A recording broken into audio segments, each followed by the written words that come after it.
할렐루야. 여기서 보니까 강의실에서 보니까 완전 다르네. 갑자기 어른 된 것 같아요. 오늘 졸업인데 졸업이라도 다 끝나는 걸로 생각하고 있는데 졸업은 다음 사역을 감당하기 위한 준비기간이고 이제 졸업하고 나면 진짜 일을 해야 돼요.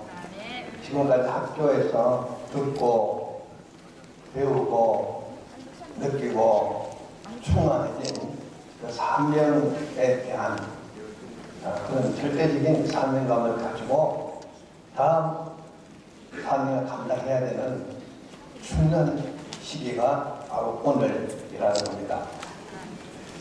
그냥 공부한 게 아니에요.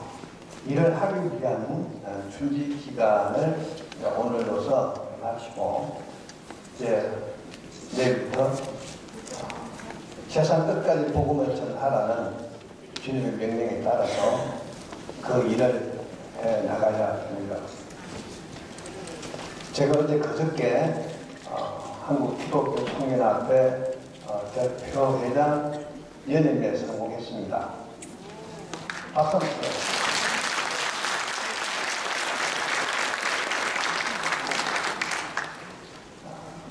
한기총이라고 그러죠. 한기총 대표회장 연임하고 첫 번째 행사로 스탑 워라고 해가지고 전 세계 전쟁을 즉시 중지하라는 챌린지를 어제 시작했습니다.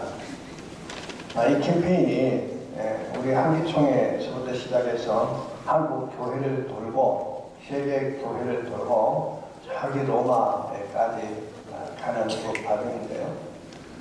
지금 우크라이나하고 러시아, 이스라엘, 하마스 등등 이런 전쟁이 계속 끊임없이 일어나고 있거든요. 이 전쟁을 즉시 중지하라 하는 한국 교회 명령을 전 세계에 선포하는 행사를 어제 했는데요. 제가 얼음 담긴 아이스 얼음물을 한 바퀴에서 제가 썼습니다. 그 이유가 지금 우크라이나, 러시아는 굉장히 추워요. 그 추위 속에서 굶주리면서 전쟁을 한다고 수많은 사람들이 목숨을 잃어가는 거, 그 상경에서 얼음물을 한 바퀴에서 쓰고 어제부터 캠페인을 시작했습니다. 이미 뉴스도 많이 나갔기 때문에 여러분들이 아마 많이 봤을 거라고 생각을 합니다. 자, 우리가 지금 한국 교회를 돌아보게 되면 저나 여러분이나 교인들이니까 좀 심각하다는 생각을 합니다. 제가 봐도 참 심각합니다.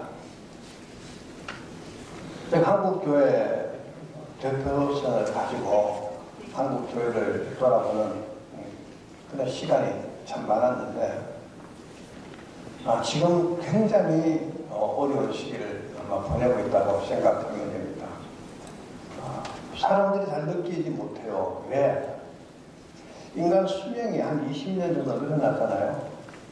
그러니까 한 20년 정도 늘어났는데 그분들의 수명이 연장돼서 그 어른들이 교회에 좀 계시는 것이지 수명이 연장되지 않았다고 생각하고 지금 교인들 연령에서 20년 딱 빼고 나면요 상당한 사람이 줄어들 겁니다. 어떻게 생각하면 한국 교회는 수명 연장 때문에 교회도 연장되고 있다고 생각하면 되는 거예요. 그만큼 위기가 있는데도 불구하고 아직까지 그 효과 때문에 느끼긴 느끼지만은 많은 사람들이 교회를 떠났다고 느끼지만은 실감나게 느끼지 못하는 사람들이 있는데 그 20년 차이가 그런 공격을 메워주고 있는 그런 상황이거든요. 교회 가면 젊은이들이 없잖아요.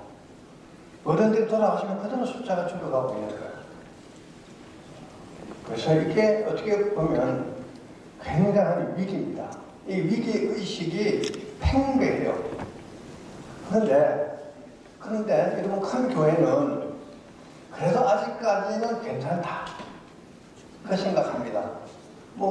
워낙 성도들이 많다 보니까 교회 운영하는 데는 지출만큼 줄이면 되니까 아직 괜찮다는 안도감을 갖고 있어요. 근데 작은 교회는 바로 표가 납니다. 그래서 이 코로나19를 거치면서 많은 교회들이 문을 닫았습니다. 적게는 10,000개, 그 이상 교회가 문을 닫았습니다. 왜? 유지할 수가 없으니까. 그런데 중요한 것은 그런 와중에도 교회 건축하고 성장하는 교회가 있다는 거예요. 자, 사명감이라고 제가 처음부터 말씀을 했는데 이 사명감이 없으면 그 사명감 없는 사람이 목회를 하면 어떤 힘들고 위험하고 답답한 상황에 부딪히게 되면 그냥 교회 문 닫을까? 이 생각합니다. 그런 사명감 정도 가지고 목회하는 사람들은 문 닫았어요. 그래도 그런 와중에 죽으면 죽으리라 하고 열심히 사역한 사람들은 지금도 교회가 성장하고 있어요. 하나님의 일은 하나님 하시는 겁니다. 하나님은 저와 여러분이 알지도 못한 그때에 다 테스트하고 있어요. 우리가 성경에 보면 기도원 300용사 있잖아요. 그 300용사가 왜 하나님께 쓰임을 받았겠어요? 사람을 줄이는데 어느 날 그 기도원 용사들을 데리고 물을 먹이러 갑니다. 강에 가서 물을 먹는데요. 물을 끓고 먹는 사람이 있고 손으로 막 떠서 이렇게 먹는 사람이 있어요. 그래서 무릎을 꿇고 편안하게 물 마시는 사람들을 다 집으로 돌려보냈습니다.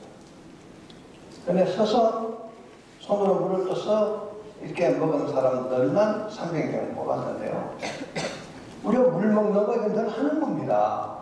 그런데 평소에 하나님께서는 우리가 평소에 늘 하는 그 와중에 그런 걸 갖고 우리를 테스트한다는 거예요. 물 먹는 건 누구나 다 먹는 겁니다. 그런데 전쟁 중이잖아요. 마음 놓고 물을 끓고 물 먹는 사람은 합당하지 않는 거예요. 전쟁 중이니까 서서 전쟁할 준비를 하면서 물을 손에 떠서 먹는 사람들이 준비가 되어 있는 사람들. 하나님은 그런 사람들을 사용하는 거예요.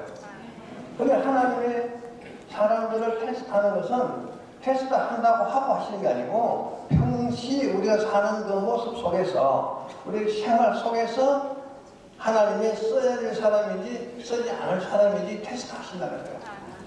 우리가 지금까지 오늘 이 자리에 오기까지 얼마나 많은 테스트를 받고 왔는지 몰라요. 여러분들은 그 테스트에 다 통과한 사람들.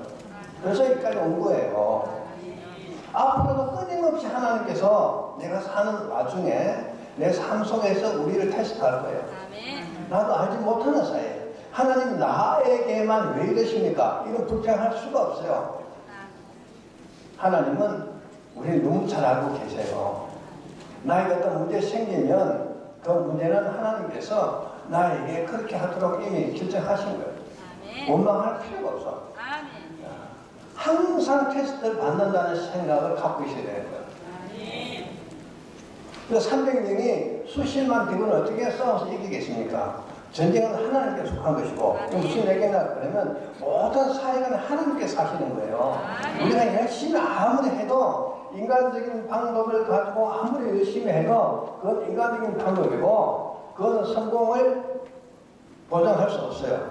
근데 아무리 작은 사람이라도 아무리 작은 능력이라도 하나님께서 함께 하시면 그건 성공하는 거예요. 성공은 하나님의 손에 달려 있습니다. 오늘 여러분들 졸업하고 다음 일을 위해서 최선을 다해서 여러분 여기 있는 사람들 다 죽은 사람들이에요. 지금 우리가 살아서 숨쉬고 있지만 우리 각자의 죽음이 이미 다 정해져 있기 때문에 죽는 것은 120% 확률이야. 120%, 200% 확률이에요.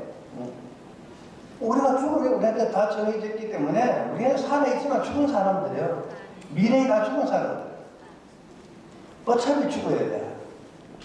뭘 더 바라고 있어요? 그런 인생 중에서 여러분도 선택해서 이 사역을 맡기신 거 이건 너무너무 중요한 거예요. 우리는 영원한 생명을 보고 가잖아요. 많은 사람들에게 영원한 생명을 전달하는 거예요. 그야말로 생명을, 우리 의사 말로 하면 생명을 다루는 사람들이에요. 중요한 직책을 이제부터 정말 내 목숨을 다해서 그 일을 해야 됩니다. 그 일을 하면서 그런 걸 가지고 내 세상의 삶의 욕구를 삼는다든지 뭐 돈하고 관계시킨다든지 등등 이런 거 세상 거다 같이 결부시켜서 가면요 굉장히 지저분한 거예요. 하나님의 일을 그냥 세상 경제처럼 세상적인 생각 갖고 하는 사람 많아요. 그냥 열심히 하겠지만은 하나님께서 받지 않습니다. 그러면 내가 아무리 능력이 없어도 내가 아무리 보잘 것 없어도 아까 말했듯이 하나님께서 함께 하시면 그게 되는 거예요. 내가 아무리 능력이 많고 내가 모든 일을 다 할 수 있어도 하나님께서 함께 하지 않으면 실패하는 거예요. 실패라는 것은 하나님 앞에 가면 또다시 나타납니다. 저 여러분들에게 각자에게 주어진 사명사를 감당하고 끝내 하나님 앞에 가서 그때 칭찬받는 그런 여러분들 다 되기를 주님의 이름으로 축원합니다.